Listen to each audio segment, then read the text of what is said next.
I've been providing for Mar this entire time. I've been providing him with them, but now that I'm beginning to understand the motivations all too clearly, I have to reconsider my own beliefs. Sadly, Mar played his hand too soon for me to put everything together in this manner. Joe and Ian gave Mar the go-ahead to keep shooting at Emanny and QueenzFlip. And the reason I know this is because ever since Mar and Ish got into a fight about the flat earth nonsense, and I say nonsense because of their attitude, not because of the flat earth rhetoric, I'm not sure. I'll tell the truth. I'm not sure. I won't sit here and adamantly assert that the planet is round. Nevertheless, they never got involved in it again after that fiasco. Never once. I then began to consider Parks and Mar. They have never engaged in it. They have never gotten into it because nobody ever gets into it with Parks. I'm like, okay, cool. After that, I consider ice. Marc deliberately retreats onto the ice, in ices. He doesn't fire. He doesn't even shoot in ice's direction, let alone at ice. All right, I've been referring to Mar as an intellectual bully all along. Depending on how you choose to view it, Mar has verbally or intellectually harassed everyone he speaks to outside of those three individuals, including Joe. What distinguishes these three then? Oh, hold on. Those three might not be the only ones. He was just given the all clear to fire at everyone else. And at first I didn't think he had to go ahead with Melissa Ford because of the way he was treating her. However, he began to become quite spicy with Melissa to the point where we could no longer see her on the pod. Additionally, I recently came upon an interview she did before releasing it on her own podcast. I'm going to have to create a film about it because the video's comment area revealed a lot of information about the interview that we will need to discuss at a later time. However, Melissa is no longer with us. Mar was permitted to shoot at her, and he's been shooting at Emanny and QueenzFlip non-stop. Why is that? It's not because he thinks they're beneath him, and the fact that Mar and Emanny have worked outside the pot together makes that evident. It's a different story with Flip and Mar. They might not get along at all. But why wait if your boss is giving you the all clear? And the reason I'm even mentioning this is that Joe recently warned Emanny and Flip to stop being so excited about the show, but he also invited them back up to the actual location where the show is recorded, which is where Joe goes to get food from Kino. Joe mentioned this, which is why I recall it. He said, "I sent a text to you and Emanny, come get some grub up here." It's because I just discussed why I believe he is shooting at Emanny in my latest video, but someone made a really important point in the comments. They said, "You brought it up, but I came to the conclusion that Flip is attempting to play the buddy route with Joe." I apologize, but Joe is attempting to play the friend route with Flip now since he notices that Flip is finally treating this like a job. And no one wants to talk about that.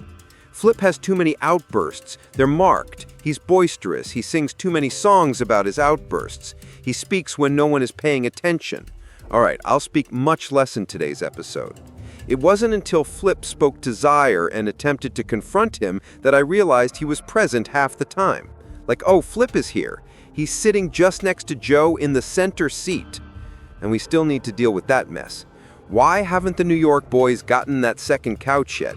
But anyhow, so Flip is now working, but not in the way you would like, which is why you continue to allow him to get his fourth wall breaks off. You also continue to allow people to bother him on the pod because you are aware of how he will respond to such remarks. When he brings up competition with Ish, he does the same thing. And it might be anything. He is aware that Ish will get animated and more forthcoming as a result. Here, he is performing the flip by having everyone in his immediate proximity or in their direction shoot at him. Parks is the only one who is shooting at Flip to the point where I believe it is genuinely personal, and I've previously discussed it. I believe it has less to do with what he's doing to Joe and more to do with how he's treating Emanny. What else is leading me to believe that Marc has been given the go-ahead? And here's the best part, folks. Because of this demotion, Marc is currently making Flip feel foolish, quote-unquote. But other than Ish and Ice, what is the one activity that everyone up there engages in? Marc, Mona, and Flip are the primary co-hosts. They now alternate days. Not even Marc himself appears at every pod. However, since they are now functioning in the same manner, he has Flip believing that something is wrong or that he has been demoted. Additionally, Flip frequently says something that sticks out to me like a sore thumb and that I know resonates with them as well. Yes, even though I work just as hard as you guys, I still get compensated for working 2 days a week. Why, in your opinion, is Marc attempting to convince Flip that he has been demoted? It's not that he dislikes Flip. That may be partially accurate. But Flip, if you're watching this video, ask Marc why he doesn't shoot at Park's ice the next time you see him. His response will then provide me with the information I require to move ahead. It's an inside job. Turn Emanny, perhaps. Once more, Emanny has distinct motivations because he is beginning to develop independently, something Joe will not approve of, especially when Emanny reaches a new level that Joe never anticipated. Through Marc, a lot of things are taking place. Every time Joe mentioned that I had told him that Marc was attempting to take over the show, Marc would respond, "It's not true."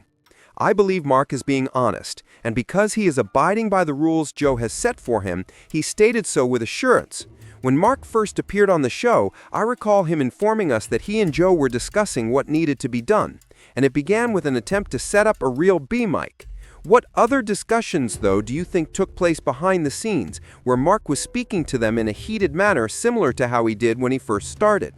I'm going to have to start paying more attention to Joe's movements, because let's be clear, he's definitely pushing the co-hosts to turn against each other as if they're competing for a place, even if he's not demoting Flip or instructing Marc to shoot at them. Furthermore, this stance doesn't exist in my opinion. There is no such person as Joe's second-in-command or right-hand man. But here's the worst part. If you give them the impression that it does, I don't believe Joe has an IP prepared for this Thursday's episode of the program he's discussing. I don't believe he has any ideas at all. But how can I motivate my employees even more, particularly now that I've disclosed this number? He's going to take advantage of it this way. They are aware that I earn between $15 and $20 million a year, and they are getting whatever they are getting.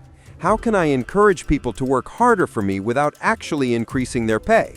Yes, you suggest to them that they might be able to earn more money by adding another show, and we can see that Podwise will take a significant break, because let's face it, Joe is pressuring Shade to get married, and I'm beginning to think that Ice is acting similarly. Even when we make Ice seem foolish, I can see what he wants, and he gets it. However, Ice will change if he binds himself down to her in that way. You're gorgeous and I want that in my home so we can live together, but I won't commit to you. It will therefore take a little longer for these Podwives episodes to air again. I don't believe that Jules is the true cause, even though I had assumed it was the case. I will therefore provide you with an incentive to release another show. Give me your best foot forward, everyone. You guys don't know who will be on this show, so give it your all. I haven't mentioned that so-and-so will be on this show, so-and-so will be on this show, or this show will be about this for a reason. Joe is playing a very risky game because let's hope what I mention in this video is only conjecture. However, things will go really badly if people believe that this is true and begin acting accordingly. However, please share your thoughts with me in the comments section. Man, I have a lot of things to say, and my approach to creating this stuff has been, well, I have to wait for something to happen on the show. We've reached a stage where we can just discuss our ideas if they relate to the play, so I will begin doing it from now forward. Please excuse me if you start watching 4 or 5 videos every day. 2 or 3 videos are released on Patreon every day, but I had a lot to say and the opportunity to express my opinions, so we will just remove it. If you like the video, please like it. If you haven't already, subscribe to the page. You already know how awesome we are if you have, and if you don't, learn more because we're going to keep this continuing. And I'll see you all shortly. Tranquility.